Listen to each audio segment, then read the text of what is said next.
Let's now talk to our next guest, House Quad Committee Co-Chairman, Congressman Benny Abante. Congressman, welcome back to the Storycon. Hello. Hi, Thank sir. you. Hello. Thank you for inviting me. Hi, sir. Magandang hapon, sir. Hi, Congressman. Oho. Magandang hapon, Mike. Sir, I'm sure Yes. you were very attentive nung Senate Senate hearing. Ano po yung mga I watched some of them, yeah. ano po yung mga na-pick up niyo sa Senate hearing na gusto niyong i-pursue sa Quadcom na maaring lead para sa Quadcom? Well, pinag-usapan na rin namin na we would like to invite the former president sapagkat marami pa kami dapat itanong sa kanya Mhm. that were not actually asked to him during the Senate hearing. Sir, ano yun? For example, what's the first thing you'd like to ask? You'd want to ask if you had the chance? Well, we would like to show him some video na nabanggit niya. For example, like he was denying that there was a reward system, you know. But I saw a video na sinasabi niya that he used the intelligence fund for the war on drugs. I would like to ask him how did he use the intelligence fund for the war on drugs? Mga ganun tanong. Oh. So you have video of the president and I suppose other officials, like for example, kasi I've also seen Bongo and Bato in other video clips supposedly saying that, I don't know they use the word reward system pero funding. Nakakita ako ng video, hindi ko lang na-save pero he was saying that he used the intelligence fund for the war on drugs. And siyempre, ang tanong namin dyan, paano mo ginamit? How did you use it? The intelligence fund for the war. I know that he used some of them. We'd like to find out how did he use the intelligence fund for the war on drugs. Actually, sir, Kong Abante, habang pinapanood ko yung Senate hearing, merong isang major issue na hindi napag-usapan, yung testimony ni Las Cañas tungkol sa hindi lamang pinapatay yung mga drug lords, pushers, addicts, kung hindi pinapalitan ito ng mga allegedly ng mga sariling tao nila Mayor Duterte noon at nung siya ay naging presidente na. Yung issue ba na yan, ipopursue nyo sa Quad? Dahil hindi siya na-pursue sa Senate hearing. I did not get that story. Hindi ko nakita yung storyang yan yung sinabi nila sa kanya. Yung Michael Yang issue, Kong Abante. Kaya di ba kaya si Michael Yang ay lumabas na ng bansa dahil na-link siya sa drugs. Maraming sinabi sila sa Cañas and Matobato sa ICC, no? Yes. Maaaring ilabas namin sa Quadcom hearing. Yes. So yun yung magiging major difference. Okay, Congressman Abante, I'd like to read to you a quote from Senator Coco Pimentel. And this is his quote. Alam niyo ba na after the hearing, parang both sides ay lumulundag sa saya?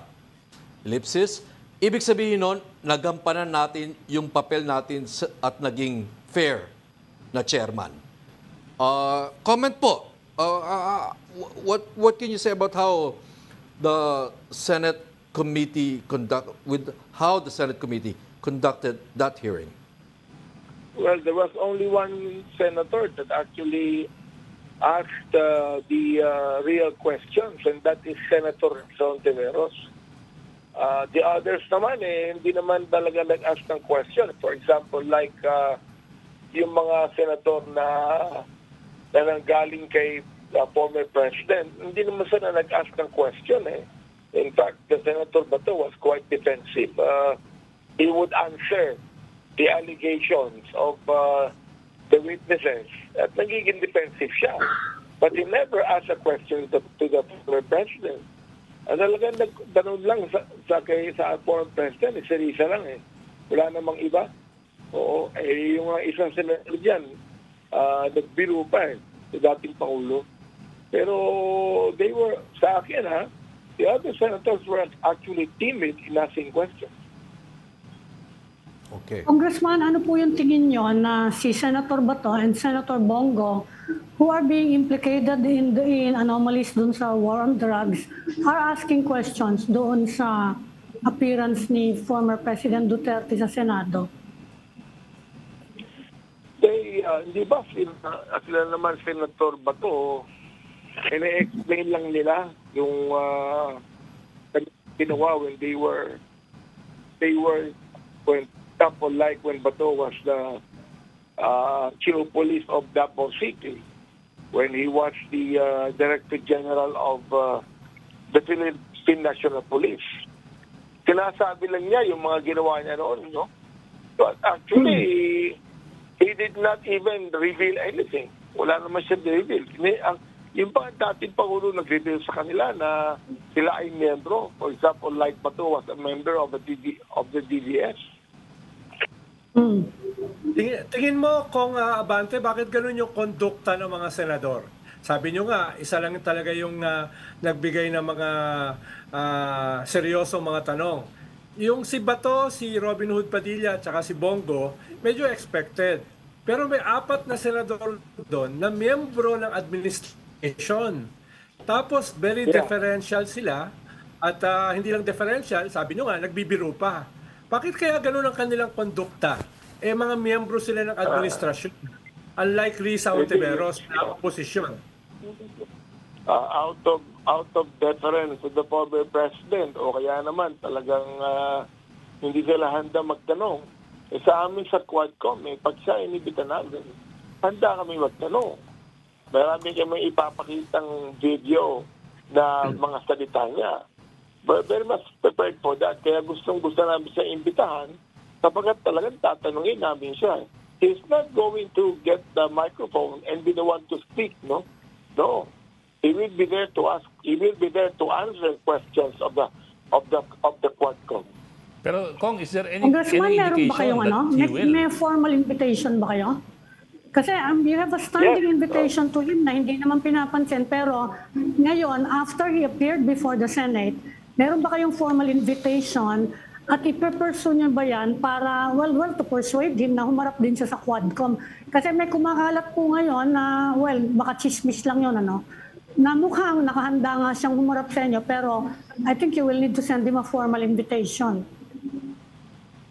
We will. I think we will send him a formal invitation. Malayo pa naman yan, no?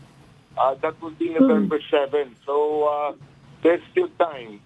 Although yung aming invitation nung una is actually an open invitation for him to come. Continuing invitation yan. Pero baka magbigay pa kami ng isang official invitation for him to come. Congressman Abante, any update on former Secretary Harry Roque? Hinahanap pa ba siya? Wala po. Wala pong update except na siyang gumagawa ng update sa kanyang sarili, no? He is quite active in saying statements in the media. Kami, wala kaming update dun.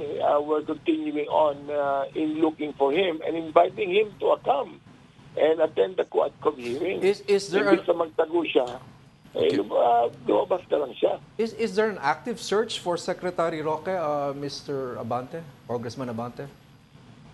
Ano po yun? May active search po ba for Secretary Roque? Aktibo ba siyang hinahanap, for example, ng mga otoridad upon the prodding, let's say, of the House of Representatives? The National Police looking for him, yeah. Oh. Pero ba, saan ba? Lulutang din siya. Papakita rin yan, Kung papayag po si former President Duterte na humarap sa Quadcom, will you ask him or will you require him na wag naman magmura na magmura? Pinag-usapan namin yan. Sinabi namin, we're not going to allow him to say those cuss words. No? Ako nga, sinabi ko, kung yung sasabihin niya, talagang tarantado naman yung tinutukoy niyang tao, o gago, talagang gago naman yung kanyang tutukoy ng tao, talagang tanga yung kanyang tutukoy, okay lang yan. Pero yung PI, that is not an expression. PI, para mo minumura yung nanay ko yan. I'm not going to allow that. Kaya... Paano po pag hindi kayo pinansin? Every time he would... Paano kung hindi kayo pansinin? Kasi ganito yun. Every time we would make a cuss word, sasabihin namin na to make a motion to strike it on the record. Palagi talaga na ang gagawin namin. O kaya naman, ipo-point of order namin kung nasa rules that you ought not to use vulgar words. Sa akin lang, pag ako nakainda ng PI na ganyan, magsasalita ako tungkol dyan. Hindi ako tatahimik. But what can you do, sir? What can you do or what will you do if he does persist in doing that? Nung sa Senate hearing, nagpag-argue siya kay Senator Risa, di ba? Anong pag-away siya. Hindi ko lang alam ang gagawin niya sa Quadcom sapagkat pag narinig ko na nag-PI siya sa Quadcom, ibang motion ko to strike that on the record. At pangalawa, ipo-point of order ko siya and I will be telling him, remind him to stop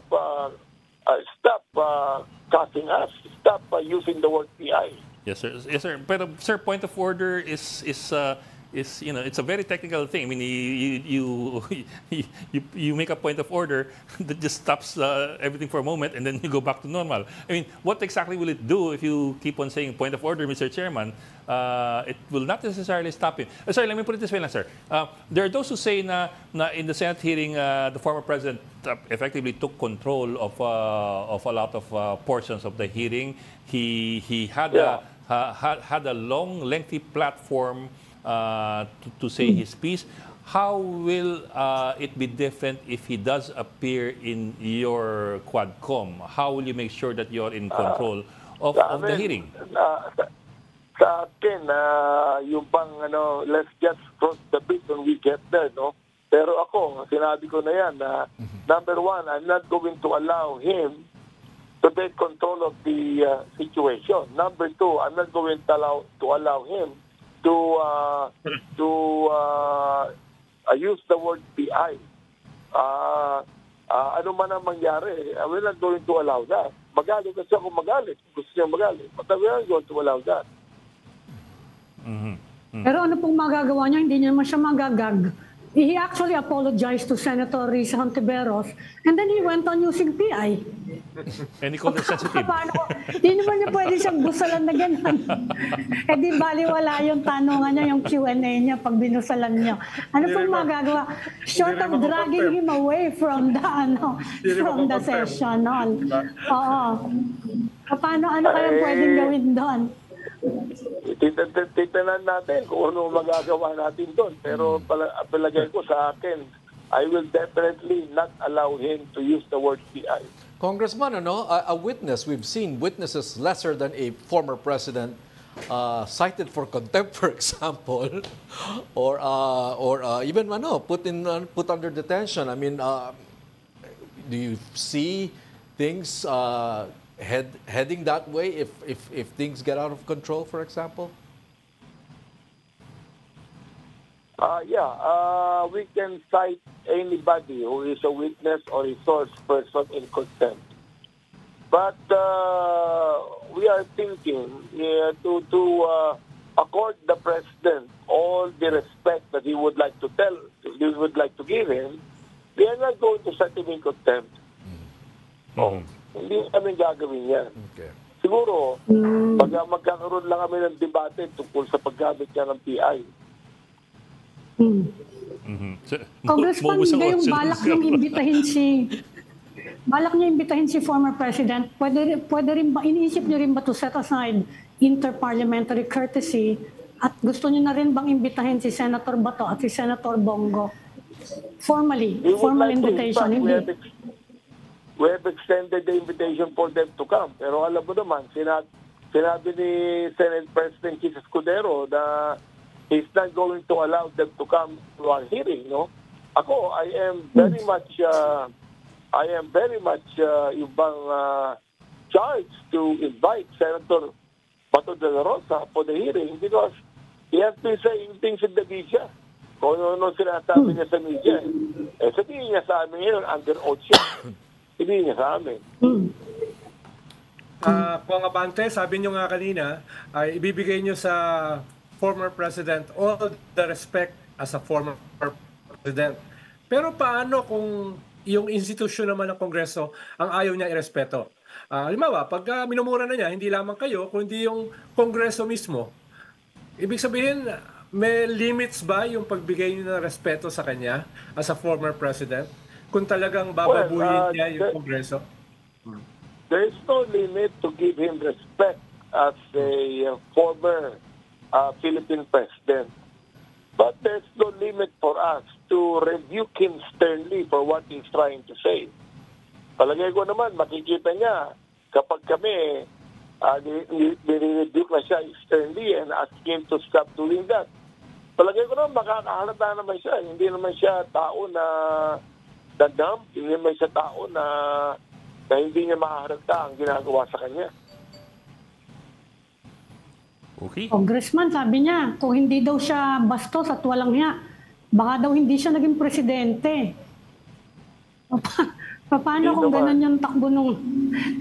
That's in relation to yung pagmumura niya.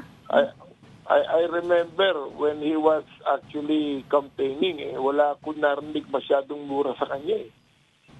Narinig ko lamang niya ng presidente na siya. In fact, to tell the truth, I voted for Digod Duterte when he ran for president. And during that time, nagkita pa kami. I actually prayed for him. Oo, nagkita kami. Oh, and then he was campaigning. Wala akong narinig na mura sa kanya. Ngayon, nung nanalo siya, ayun, narinig ko na, naglamumura siya. Oo. Hindi ko nga narinig sa kanya that I'm going to kill 30,000 people so that drugs will stop. I never heard that from him. Okay, maraming salamat, Quad Committee Co-Chairman, Congressman Benny Abante of Manila. Thank you, sir. Thank you po, Congressman. Salamat po. Thank you, Kong.